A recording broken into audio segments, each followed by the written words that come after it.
பேசிட்டாங்க என்ன பொருள் கேக்குறீங்க? அண்ணா அண்ணா அண்ணா பாத்து ஓ மனலகரடி மகனே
அயல்நாட்டுல பட்டப்படிப்பு படிக்க போனா அந்த நாட்டு பழக்கவழக்கம் பண்பாடு நாகரிகம்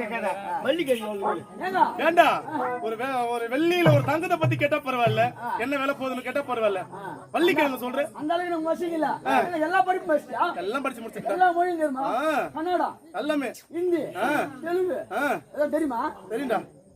தெரியும். ஆமா பேசுவானா ஒரு வாரமா அண்ணா நல்லா இருக்கீங்களா? நல்லா இருக்கீங்களா? நல்லா இருக்கேன் தம்பி. அப்படியா? அண்ணனுக்கு ஒரு குறை கிடையாதா? அயல்நாடு போனா அனைத்து பட்டப்படிப்பு முடிச்சியா? அனைத்து பட்டப்படிப்பு அனைத்தையும் சிறப்பாக முடித்து விட்டேனா? கிடையாது, எந்த ஒரு குறையுமே கிடையாது. இனிமேல் இந்த நாட்டை விட்டு அயல்நாடு போக வேண்டிய வேலை இல்ல. ஐயோ, இதுக்கு அப்புறம் அயல்நாடு போக போறதே கிடையாது. எங்க தான் இருக்க போறியா? கூட தான் இருக்க போறேன். ஆமா, வீட்டுல நீங்க படுத்தா இருக்கீங்க. அப்பாவை காணோம், அம்மாவை காணோம், எங்க போயிட்டாங்களா? அப்பா அம்மா எல்லாம் காசி யாத்திரைக்கு போயிருக்காங்கடா. காசி யாத்திரைக்கு போயிட்டாங்களா? ஆமாடா. என்கிட்ட ஒரு வார்த்தை சொல்லாம போயிருக்காங்க. தம்பி கோவப்படாதடா. ஏய், நீ அயல்நாட்டுல பட்டப்படிப்பு படிக்கும் போது உனக்கு ஏன் சிரமம்னு சொல்லி நான் சொல்லலன்னு சொல்லிட்டேன்டா. அப்படியா? அப்படியே நாடு பாதுகாக்கிறது யாரு? நாட்டு மக்கள் பாதுகாக்கிறது. இந்த சத்தியபுரம் நாட்டுக்கு நான் தான் மன்னனா முடி சொல்லிட்டேன். நாட்டுக்கு மன்னனா ஆயிட்டீங்களா? ஆமாடா. ஐயோ ஐயோ, சந்தோஷமா இருக்குடா. எவ்வளவு ஒரு ஆனந்தம். தம்பி,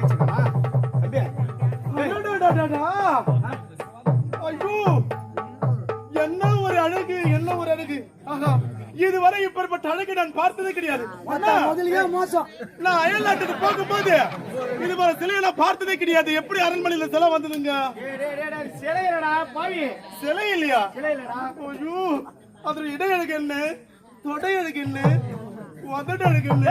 ஐயோ, இந்த சிலை என்னவோ பண்ணுதுமா. 6 மாசம் அது அவங்க கூட சொல்லல. இப்பதான் பாரியில இருந்து வந்தான். தொடை அழகுன்னா, உதடு அழகுன்னா, இடுப்பு அழகுன்னா, கால் அழகுன்னா, ஸ்டெப்பா சொல்றான்.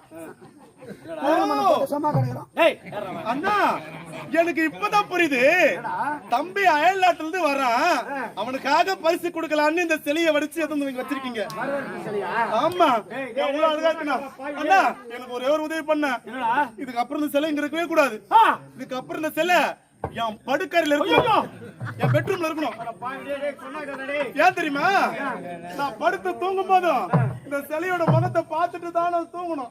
நான் எழுந்திருக்கும் போதும் இந்த சிலையோட முகத்துல தான் நான் விழுகணும். என்ன என்னவோ பண்ணுதுன்னு அத்த ராத்திரில அழகுனதான் இந்த சிலையை வடிச்சு எவனா இருக்கணும். அதுக்கு உதடு வச்சு ஏடிந்திருக்கான் பாருண்ணா. அந்த உதட்ட நச்சு நச்சு நச்சு நச்சு முத்தம் கொடுக்கணும். சிலை இல்லடா, ஒரு பெண்ணுடா அது. பெண்ணா? நான் எங்கடா தலையிலாத்திரம் போயிடுவேன். ஒரு ஒரு ஒரு உயிரிழந்த பொருளை போயிட்டு சிலைடா பெண்ணுடா, உன் அண்ணிடா பாவி. அண்ணியா? ஆமாடா. எதுவுமே பேசலாம் அந்த சிலை. ஏய் சொன்ன என்னங்க சிலை பேச போறா. ஆமா. என்னங்க யார்கிட்ட ரொம்ப நேரம் பேசிட்டு இருக்கீங்க? இலாபரி, எனக்கு ஒரே தம்பி ஒப்பற்ற தம்பி ரவின்னு ஒருத்தன் அயல்நாட்டுல பட்டப்படிப்பு படிக்கணும் வந்து அடிக்கடி சொல்லுவல. என் மச்சினரு ஆமா, குழந்தை வந்திருக்காரா? அயல்நாட்டுல வந்துட்டான். இதா தள்ளியா இத பாரு, அங்க பாரு. தள்ளியா பைத்ராரே பைத்ராரே பைத்ராரே. ஏய் ஆம்பளை பார்த்தா போதும், அப்படியே போய் தாவிக்கிறாயா? ஆம்பளை பார்த்தவா அப்படியே கிழிச்சா மூஞ்சிலே. ஒரு குழந்தைன்றவன் குழந்தைக்கு சம குழந்தை எப்பேற்பட்டவன் அவன் பாவம். குழந்தை குழந்தை செல்லம் இலாபரி, இப்ப வந்து இடுப்பு புடி மாதிரி பிடிக்கிறான். இவன் தலி விட்டுறான். பாருடா டேய், பாத்தடா. தலி விடுத்தான் வேலை. டேய் அடடே அசிங்கமா பேசுறா பாவி. ஐயோ என்ன எம்படப்பட்ட வரவடா டேய். எங்க ஊர்ல நான் நடப்பட ரோட்ல டேய் அப்படியே என் கால் என்னவோ என் கட்ட வரலமோ பார்த்து நடப்பட்டான். ஆம்பளைக்கு எதிரில வந்தா குஞ்சு குஞ்சு பார்க்க மாட்டாங்க. குளிச்சு குளிச்சுமா. இலாபரி, கொஞ்ச நேரத்துல தவறா நினைச்சுட்டு நினைக்காது. அண்ணன்றவ பெத்தெடுத்த தாய்க்கு சமம்னு சொல்லுவாங்க. ஆமா அப்ப அந்த உறவுல தான் கட்ட. அந்த ஒரு பாசத்துல தான் கிட்ட போன. சரி தள்ளு ஒரு நிமிஷம். அண்ணி செல்லம் நல்லா இருக்கிறியா? நல்லா இருக்கு அண்ணி. செல்லம் கொஞ்சம் பட்டு குச்சி நல்லா இருக்கிறியாப்பா? நல்லா இருக்கு அண்ணி. ஐயோ வெளிநாட்டுல போயிட்டு படிச்சுட்டீங்களா? நல்லபடியா படிச்சு முடிச்சிட்டேன். ஆமா அண்ணி. என்ன படிச்சா? நான் பிஏ வரலாறு படிச்சிருக்கேன். BA history. பிஏ வரலாறு இங்க இருக்கிற காலேஜ்ல படிக்க முடியாதா? அப்படி இல்லம்மா, அங்க ஸ்பெஷலா கத்து கொடுத்துருப்பாங்க. வரலாறு ஏன்டா அந்த நாட்டு வரலாறு தெரிஞ்சுக்குவா? இங்கிட்டு போன நீ ஏன்னா எங்க பசங்க கூட சேர்ந்து கெட்டு போயிடுவேன். எல்லாம் ஆன்ஸ் சிகரெட் பீடி புடி எல்லாம் குடிக்கிறாங்க. இல்லடா எப்பா இவா எப்பா படிப்பெல்லாம் முடிச்சிட்டியா? முடிச்சிட்டேன் நீ. குழந்தை முத்து முத்தா முத்து முத்தா என்ன பாத்து, என்ன பாத்து? குழந்தை சரி